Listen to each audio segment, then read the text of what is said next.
right. Welcome to our next panel. And today we're honored to welcome Mr. Preston from Visa, Mr. Sandeep from VPbank, Maxime from Standard Chartered, Jason from Korbit, and David from Future.Travel. So as usual, I will leave each panelist 1 or 2 minutes to self-introduce. Xin chào các bạn. Good afternoon, everyone. I'm Preston. I'm the country manager for Visa in Vietnam, Cambodia, and Laos. And we've been operating here in this market for 20 years, and I've been here for the last 2 years. So it's a just fantastic environment here. A lot going on in terms of just the general growth in traditional areas, but also in other new technologies coming to market as well. Hi, everyone. Let me just first say that I'm glad to be here. It's my first time in Vietnam. It's a little hot and muggy, more than I'm used to, but it's been wonderful so far. My name is Jason Park, and I head up the engineering team at Korbit. Korbit is Korea's first Bitcoin exchange. We were founded in 2013. And since then, we've added Ethereum to our trading platform, as well as a Bitcoin payment processor. And most recently, we launched Hyphen, which is a cross-border remittance network. Hi, my name is David Watson. I'm the CEO of Future.Travel. We are a Vietnam-based online ticketing portal. We operate globally. And as far as I understand, at this point, we're the only Bitcoin merchant in Vietnam. And we would hope that when people are ready to travel and want to use Bitcoin, they'll come and look at our site first. Good afternoon, Sandeep Deobhakta from VPbank. I look after the retail business. We're probably one of Vietnam's fastest growing retail banks. And the big focus for us is using technology to improve financial access. Good afternoon, everybody. My name is Maxime. I work for Standard Chartered, where I head the transaction banking team, which in English language means cash management, trade finance, and security services. And I guess Standard Chartered has been the sort of pioneer in diversifying the way of making payments through various partnership, and Momo was one of them. Thank you. So I will start with a list of questions, and then maybe at the end of every question, I will open it to the audience to see if there's any additional points people want to inquire the panelists about. So let's start with the first question. I wonder, let's go from the generic. What do you think the future of payments look like, and what is your vision for payments in Vietnam in particular? I have the mic, so that means I need to start, right?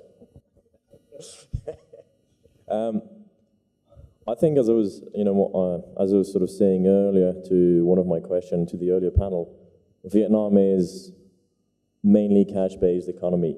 What we've seen is we do have wire transfer through B2B in traditional sort of bank wire transfer, but anything that goes down the distribution chain, I mean, it's very much cash payments. So the future, if we talk about the next 2 years, that will still, I think, be cash. Now, what's very interesting is the adoption of new technology and new ways of paying. And I think what's good about Vietnam is because there is limited infrastructure, the country will just leapfrog to whatever is the latest technology. And today, the latest technology is not to have a bank account, probably not to have a card, but it's really to have today e-wallet, not too sure what tomorrow is going to be like, wearable financial tools, I don't know.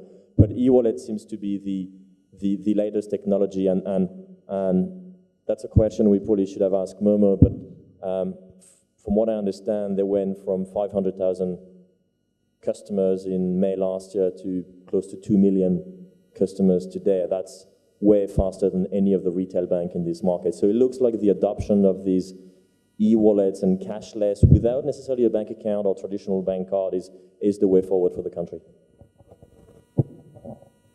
I think rather than trying to sort of imagine what the future is going to look like, I'd like to focus more on the customer. I think the importance of financial access is that people need to have some way of not having cash. Why? Because it's simply not safe and it's not convenient. I think people need a store of value, whether that's a wallet or a bank for something else. That's the most important piece. And I hope that financial access will improve dramatically with the use of technology in Vietnam, because when people have access to that, they can create history. And history allows entrepreneurs and small household businesses to actually create history and start getting into formal finance and access to finance to grow. So that's the really important part. And I hope the ecosystem comes together to facilitate that, as we've seen in other markets like Africa. And in the fintech context, I think we don't talk about developing markets enough. And Africa is a fabulous example of how financial access has been completely transformed with mobile technology. And I hope we see that kind of access happen very quickly in Vietnam. Because we're an online agency, we deal primarily with online transactions. But on the other side of that are the cash transactions. And I think probably, with due respect, although we are a cash society here, the majority of Vietnamese today would prefer not to pay with cash. They would prefer to pay online if they can be assured that it is safe and that their transaction is going to a proven and trusted source. And so I think probably the future in Vietnam is going to be more online over the next couple of years, and the organization that can come out and present themselves as being trusted and having a good online solution and have a good network of merchants or ways to pay, like Momo, will win overall. And so the market is growing, maybe not quite as fast as Africa, but it'll be growing very quickly. The other thing that hasn't actually been mentioned, but was brought up a little bit earlier today, was just the inflow of funds into Vietnam. We as an organization, we do accept Bitcoin. And I can tell you that we have received this many payments by Bitcoin from within Vietnam. All of our Bitcoin transactions are actually coming from people outside who are sending money into Vietnam. And I think probably for the financial future, that Vietnam needs to be looking at how they can become a financial center, a receptacle for incoming cash. And this is where the fintech and blockfin will really come to play over the next couple of years. So I can't really speak for Vietnam, but I do have some opinions about Bitcoin and blockchain. So in terms of Bitcoin, so we actually launched a Bitcoin payment processor back in 2014. And we kind of marketed it to retailers, merchants, online, offline. It was very hard to gain traction, very hard to get people to use Bitcoin.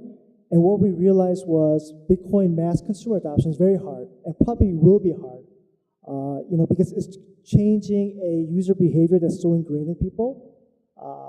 So for the moment, I believe that cash credit cards are here to stay for the moment. But what we found out was, a lot of our consumers, they're actually expats, and they were sending money back home using Bitcoin.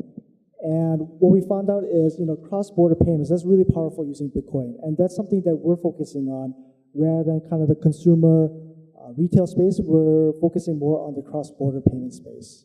So future of payments in Vietnam. So at the moment, you're right that there's obviously the bulk of transactions in Vietnam are undertaken by cash, which is great for companies like ours because cash is our greatest competitor. So the first Visa transaction was accepted here about 21 years ago. 10 years ago, we had 150,000 cards. Today, we've got 5 million cards.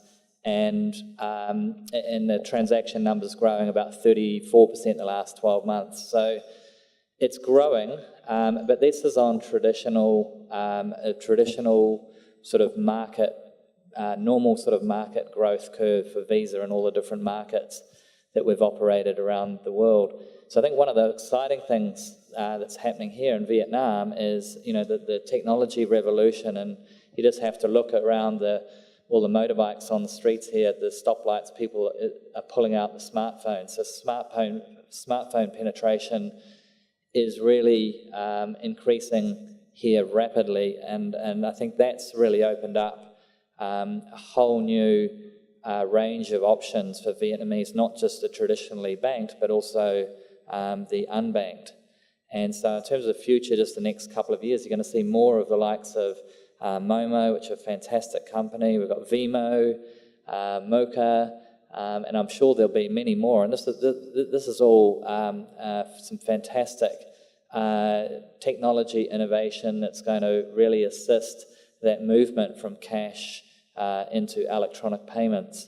So for Visa, the last couple of years, of those 5 million cards, about almost all of them now can receive payments. So traditionally, a Visa card you pay with. This is about receiving payments. That has massive ramifications. So today we've got 120 odd thousand acceptance points for Visa in terms of traditional merchant terminals, and 5 million Visa cards. But if Visa cards can now accept payments, so we already have one bank implemented where you can send money to a Visa card in Vietnam via the ATM, through the mobile, through the online channel. So think about that in terms of if you're a small merchant, you can accept payments through using QR codes. So suddenly, instead of having 120,000 merchant acceptance points there, you could have 5 million there, and it's a lot cheaper for a small merchant to accept an electronic payment if they don't necessarily need to have a merchant terminal. So that, I think, in the next couple of years will play out where we see a lot more of these QR code-based mobile payments starting to proliferate. And then in the longer term, in terms of some of the blockchain technologies, as they get a bit more established and people learn about them, then in the longer term we may see that playing a greater role in the financial network. So just curious, do you see that as a threat to Visa? What are the strategies that Visa is preparing to deal with that growth that you just Sure. So I think all the new technologies I think Visa sees them as an opportunity. So if we continued to do the same that we were always doing, no company would survive. And we've all seen, Kodak, Polaroid, etc., failing to move with the time. So we've got a lot of just the whole culture within the company. Visa used to be a not-for-profit association owned by all the banks before it IPO'd in 2008. And the feeling of that when you went into Visa was it felt like a bank, traditional boardrooms, etc. If you go into our global office now in Market Street in San Francisco, or even our regional office in Singapore, you walked in there, it's like walking into a Google or a Facebook. It's a technology company. We're a payments technology company now. So and that's not a superficial thing. We've got designers and developers, and we're putting out,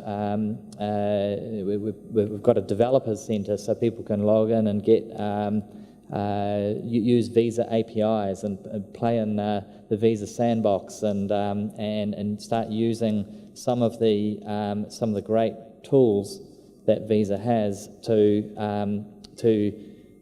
create greater financial products in terms of usability of payment mechanisms with mobile phones. So a good example is geolocation. So a bank can now have the ability to tap into Visa APIs and say, okay, well, when that card is being used, is that mobile phone in proximity of the Visa card? If it is, we'll approve the transaction. If the mobile phone's in a different location, then we won't approve the transaction. So that's one example. Another one's Visa alerts or a number of different other things. Do we have any questions related to this topic from the audience? So since Bitcoin does do some of the things permissionlessly, and I know Visa is running into situations with regulation. Are the senior members of Visa trying to push back a little bit on regulations? Because, like, for example, like what happened with Backpage or some of the others where the US government will say, well, Visa, you're not allowed, people aren't allowed to use Visa to pay certain places or pay certain organizations. Is there any pushback against the regulators now that Bitcoin allows those corridors to say, hey, you have to let people use us as like a medium if they want to use their own money? Are you using that as basically as a reason to break down some regulations so you can do what you want to do and make more money? I mean, it's obviously a sensitive area in terms of those decisions that have been made. We're a US company, and we're listed on the New York Stock Exchange. We have to abide by those sort of regulations that come out, and I think wherever there is new technologies that come out, that of course the regulators aren't going to be quick to jump on them. They'll eventually, as they get scale, they will jump on them. So because Bitcoin is not a massive mainstream payment mechanism that we feel and currently as a threat to Visa's business, then obviously we're not that worried about it. I don't think Visa would need to do anything. I think actually what would happen is, and this is I think one point, is that new technologies that come out with respect to payments, a lot of people think, well, because this is an amazing technology, it's going to take over the payments world. And I think what a lot of people maybe underestimate is that payments is much more than technology. It is actually a lot to do with consumer behaviour. It's about education. It's about trust. It's also where payments are involved, that governments get involved. So if, for example, if Bitcoin starts getting massive scale, and I think there was a comment earlier by one of the guys here about saying that you have a choice for Vietnam, that you can have cash, you can have gold, or you can have Bitcoin. If Bitcoin got massive scale here and started influencing the monetary policy of Vietnam, I'm pretty sure the government would step in. So I think there's a lot of, and I think that's where a lot of the new technologies with respect to payments fail. And like Google tried it, Apple tried it, and in the end they ended up going to the more traditional networks, because it's not that their technology wasn't great. Their technology was fantastic. It's just that they underestimated consumer behaviour, trust, and obviously the regulations. I hope did that kind of answer your question? So we talked a lot about what can happen in the futures. We talked about mobile payments, we talked about Bitcoin, but the reality is that by far the majority form of payments in Vietnam is still cash, and we see growth in the fintech sector, but it hasn't been exponential. So we mentioned Africa before as an exemplar of how mobile payments can transform the payments landscape. So I wonder, what is your take on the specific reasons why we have not yet seen a higher adoption of digital payments methods in Vietnam? So yeah, I mean, to Africa, when just for Standard Chartered, when we launched the partnership with Momo, that was, I think, the 7th country we launched partnership with mobile wallet. And out of the 7th, most of them were in Africa. We had done Philippines and Bangladesh before, but the rest was mainly Africa. And if you look at Kenya, which is the case study that everybody should read and must read, 43% of Kenya GDP, it's probably slightly higher now, but goes through M-Pesa, which is the sort of local mobile payment system. But I think the big difference between Kenya and Vietnam is the fact that in Kenya, the regulator really encouraged, if not forced, the usage of mobile payments. We have not seen that strong push in Vietnam yet. So Mr. Ziep from Momo was mentioning that, they just got the license to operate a mobile wallet a year or two ago. And when we did a due diligence on who we should partner with, very, very few companies could actually provide us with a legitimate license to operate those wallets in Vietnam. So the regulatory push is critical in rolling out in a mass scale this type of digital payments and reach what Africa is doing today. And I think more from an experience from Vietnam, when we discuss with our own clients about mobile payments, one of the challenges is the cost of it, because today, cash is free. When I pay cash, there's no cost to me, there's no cost to that person, or at least there is no evident cost, there's no fee, there's no invoice. There's a lot of risk and a lot of cost on handling that cash, but the transaction itself is free. Now the problem is that the minute you move into even a card or a mobile wallet payments, there is a fee attached to it that becomes a lot more transparent, and that is another hurdle as well to the sort of mass adoption of this kind of electronic money. So regulatory is one, and obviously the change of mindset to accept paying a fee for a service which were not there before.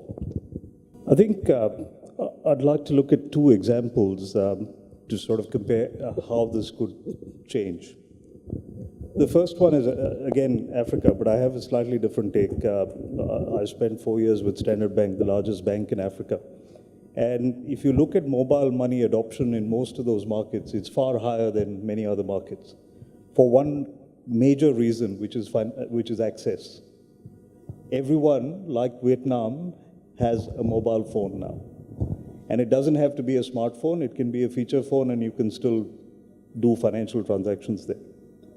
The regulations in much of Africa have lagged, but where you're absolutely right is that there's been a strong push for financial inclusion. And I think that's really important.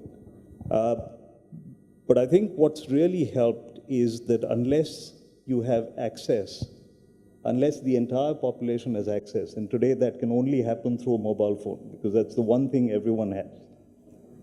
And then the regulation and the financial ecosystem has to come together. So any fragmented effort to drive mobile payment usage will not work. If the ecosystem comes together and enables interoperability, then you will see mass adoption on the scale that you're seeing in Africa. And a more recent example that probably not talked about so much is India.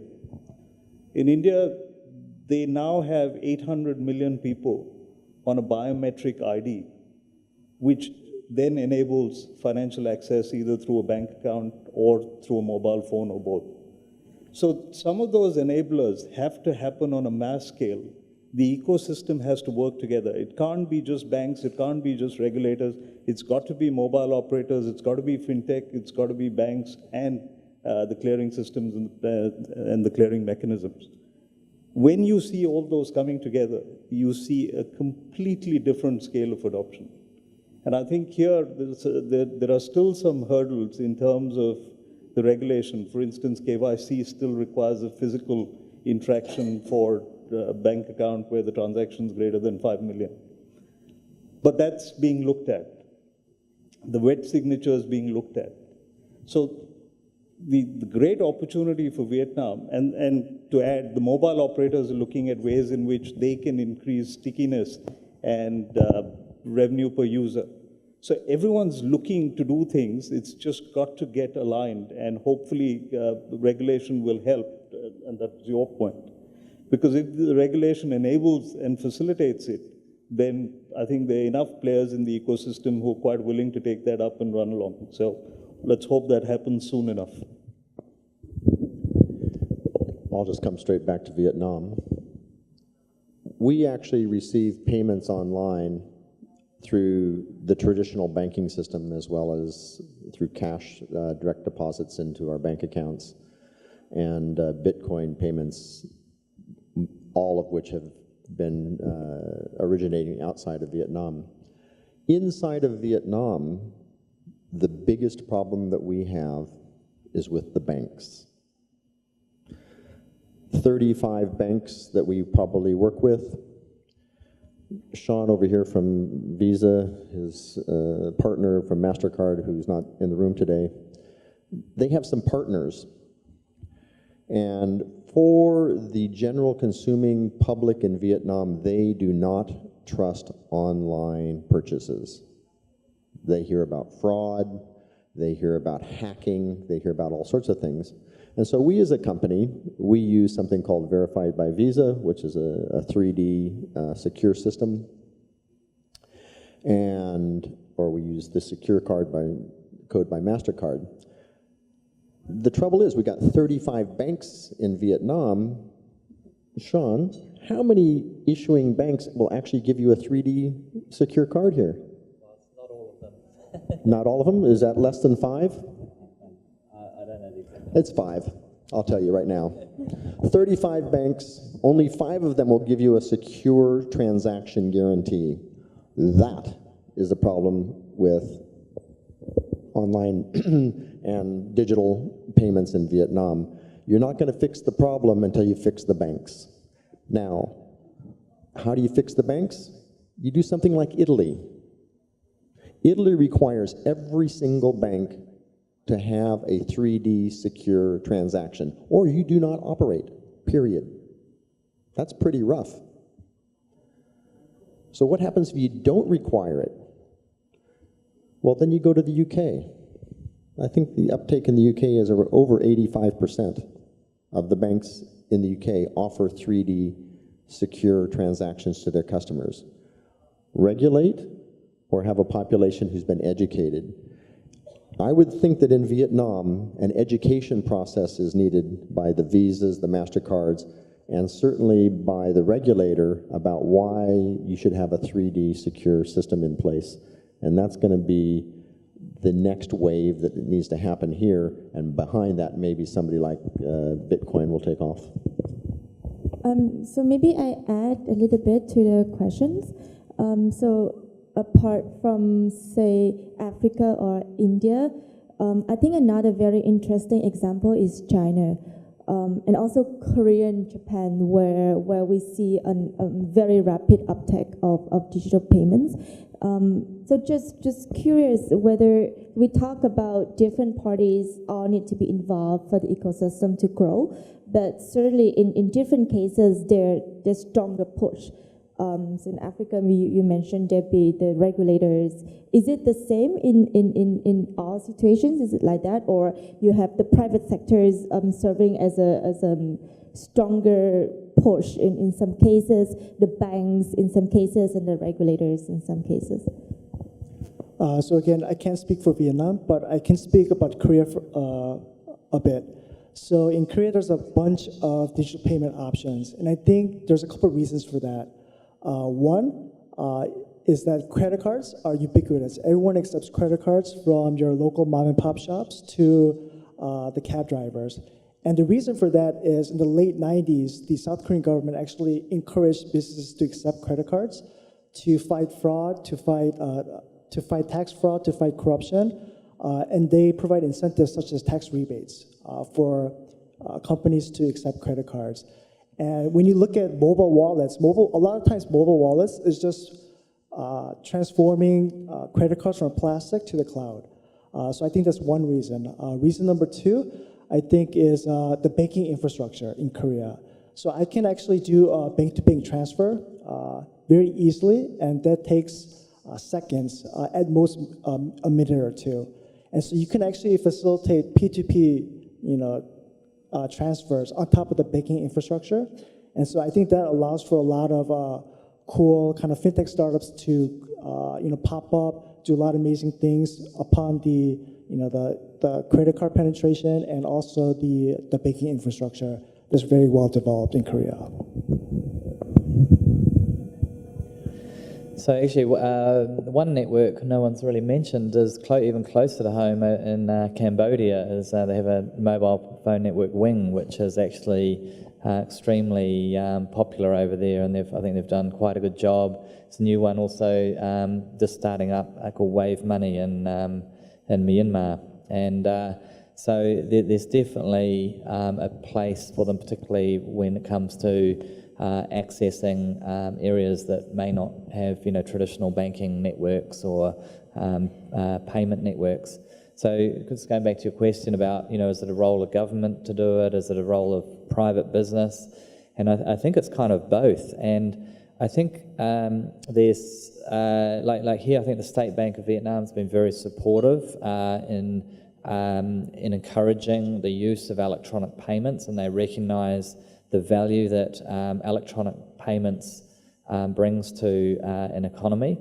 And in fact, Moody's, Visa just commissioned a study by Moody's which covered the period of 2011 to 2015 and looked at the effect of what electronic payments had on Vietnam, and they said, well, during that period, the electronic payments had added 880 million to the GDP during that period, and that was equivalent of adding 75,000 jobs to the market through the facilitation of business. And I think State Bank of Vietnam really does recognise that electronic payments adds value to economies through facilitation of business, improving accountability, improving transparency to the market.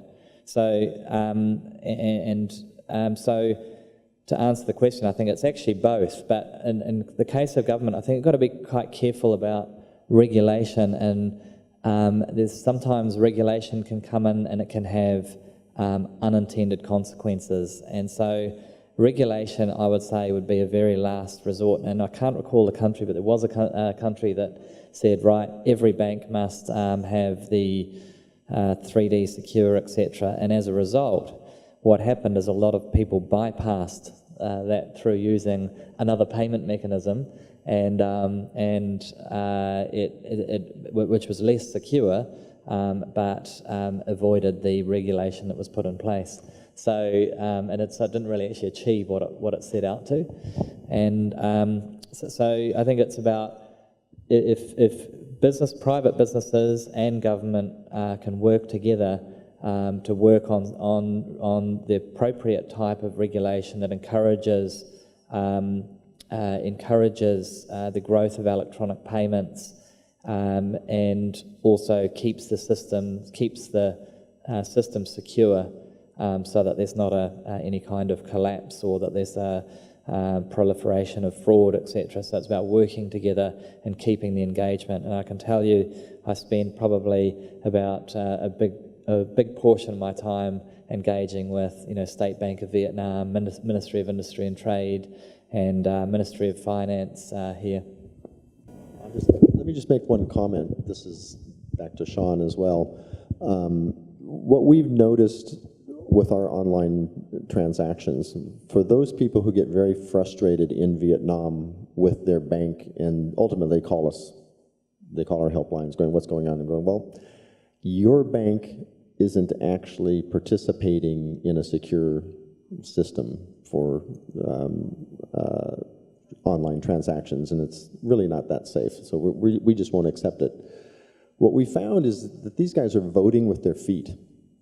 They're just going to the bank that does, one of those 5 banks that do offer a secure banking system. And so if there's anybody from one of the banks out here who don't offer a secure system today, you should really be thinking about that, because you're losing customers to the main players who are offering a secure system.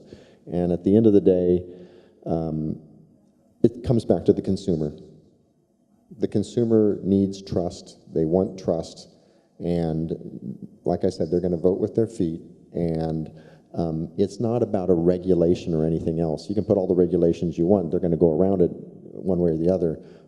But they're ultimately going to have the transaction where they feel the safest and the trust is built in. So if you can get that across to your public, to your customers, they're going to come back to you every single time.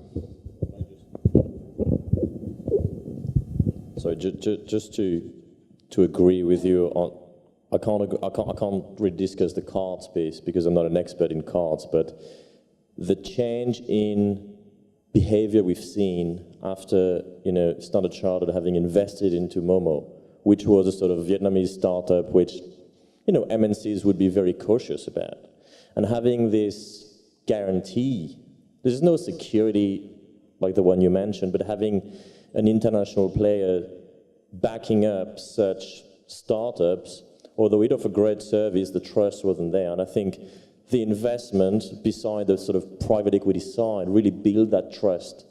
And people were a lot more comfortable in saying, oh, Standard Chartered invested in it, means it's probably the right bet for us, and this is probably the right technology, and this is probably the right e-wallet provider to actually go with. So that, I do agree that the shift has happened, from whenever there is a security element to it and a trust element to it. Just one thing on Sean's comments, that it's sort of both the government and the private sector. I think it's the entire ecosystem. I think if somebody comes up with an interesting payment or collection mechanism, but there's no merchant, it's pointless. And if there's no customer, it's pointless. The problem is that is not immediate. So it's also building that ecosystem, which takes a lot of time, and it is a snowball effect. But the first one to roll that small ball will actually get the benefit, because the pickup is going to be very big. But again, it's everybody, merchants, financial institution, and ultimately customers who will all benefit from that sort of community of payments. Call it blockchain, call it e-wallet, regardless of the underlying technology. I think the adoption is everybody's sort of job, and that's what we should all try to do. If I can just add to that, I think the points about security are spot on, and I think that's important. But if the question is about mass adoption, there's still only 2 million cards. So that still doesn't speak for the market as a whole. The issue about getting mass adoption is firstly access. And I agree completely with the ecosystem. You can't do this by just doing one part, which is the banks doing something, or Visa doing something, or the government doing something. There's got to be a concerted effort and coordination to build the ecosystem. But it starts with access. And the one thing that everyone has is a mobile phone. Today, the technology exists in most banks to transfer money and generate a token to pay someone through a mobile phone. You don't need a bank account. All you need to know is their mobile number. You can do it through a smartphone. You can do it through a feature phone. But today, you can't go to an ATM and get cash. You can't go to an agent and get cash. You can't, but you still have to go through KYC, etc. So there's still a process that is not as convenient as exists in other markets, where you can originate a payment and you can receive a payment, obviously up to a certain amount, because there's anti-money laundering and all of that is really important. But we're talking micropayments here. We're not talking huge payments. We're talking the population at large, not 2% or 3% of the population. For those micropayments, unless it becomes seamless for you to transfer money through a mobile device and access cash anywhere in the country, you won't get adoption. And that needs everyone to play a role in bringing this together. Do we have any other questions from the floor? So probably we'll give applause for our panelists today. We have a very interesting discussion. Many thanks, and we move on to our next.